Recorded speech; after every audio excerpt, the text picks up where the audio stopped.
তো फ्रेंड्स এখন পর্যন্ত যদি আপনি অনলাইন সাপোর্ট ইউটিউব চ্যানেলটিকে সাবস্ক্রাইব না করে থাকেন অবশ্যই লাল সাবস্ক্রাইব বাটনটিতে ক্লিক করে সাবস্ক্রাইব করে দিন আর পাশে থাকা বেল আইকনটি এনেবল করে দিন। অনলাইন সাপোর্ট ইউটিউব চ্যানেলে আপনাকে জানাই অনেক অনেক স্বাগত। তো फ्रेंड्स আপনাদের সাথে আমি আছি দীপু আর আজকে আমি আপনাদেরকে দেখাবো কিভাবে আপনার মোবাইলে এমবি কাটা বন্ধ করবেন। জাস্ট প্রচুর পরিমাণে এমবি কাটা বন্ধ করবেন।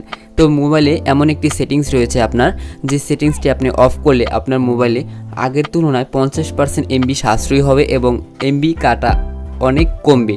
তো फ्रेंड्स চলুন শুরু করি। আর শুরু করার আগে আমি বলে নিচ্ছি যারা ভিডিওটি দেখছেন অবশ্যই ভিডিওতে একটা লাইক করে দিবেন আর অবশ্যই কমেন্ট করে আপনার মতামত জানাবেন ভিডিওটি কেমন হয়েছে।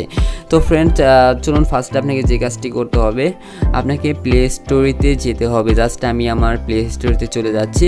যখন আপনি মানে একটা সেটিংস অন করে রাখবেন তখন কিন্তু দেখবেন যে আপনার মোবাইলে অটোমেটিকলি বিভিন্ন ধরনের অ্যাপস অটোমেটিকলি আপডেট হয়, যে আপডেটগুলো আপনার এমবি কেটে নিয়ে যায় প্রচুর পরিমাণে কোনো কারণ ছাড়াই।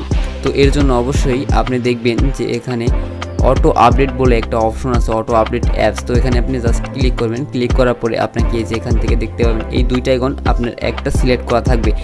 আপনি এই যে এখানে দেখতে পাচ্ছেন যে অটো আপডেট আর নিচে দেখতে পাচ্ছেন যে auto updates apps offer wifi. Just এটা ওয়াইফাইয়ের জন্য আর এটা এমবি ডাটার জন্য। জাস্ট এটা তো মনে করেন যে আপনার ওয়াইফাই থাকলে কোনো আপডেট এমবি খরচের তেমন কোনো ভয় থাকে না। জাস্ট আপনার মোবাইলে যখন এই অপশনটি দেওয়া থাকবে তখন কিন্তু আপনার প্রচুর পরিমাণে এমবি কেটে নিয়ে যাবে মোবাইলে।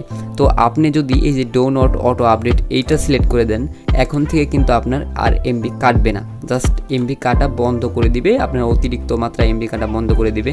এখন আপনার মোবাইলে যে অ্যাপসগুলো অটোমেটিকলি আপডেট হইতো সেই অ্যাপসগুলো আর আপডেট হবে না। আপডেট বলতে যে আপনার যেমন এই যে ইউটিউব, ইমো, তারপরে হোয়াটসঅ্যাপ এগুলো অটোমেটিকলি আপডেট হইতো নতুন ভার্সন আসলে পরে, এখন থেকে আর আপডেট হবে না, আগের ভার্সন থেকে যাবে। এখন আপনি নিশ্চিন্তে থাকেন যে আপনার এমবি কাটা আগের তুলনায় অনেকটাই বেঁচে যাবে। তো ফ্রেন্ড ভিডিওটি এই পর্যন্তই ছিল। অবশ্যই ভালো লাগলে লাইক কমেন্ট শেয়ার করবেন, সাবস্ক্রাইব করবেন, অবশ্যই সাবস্ক্রাইব করে নোটিফিকেশন বেল আইকনটি বাজিয়ে দিবেন।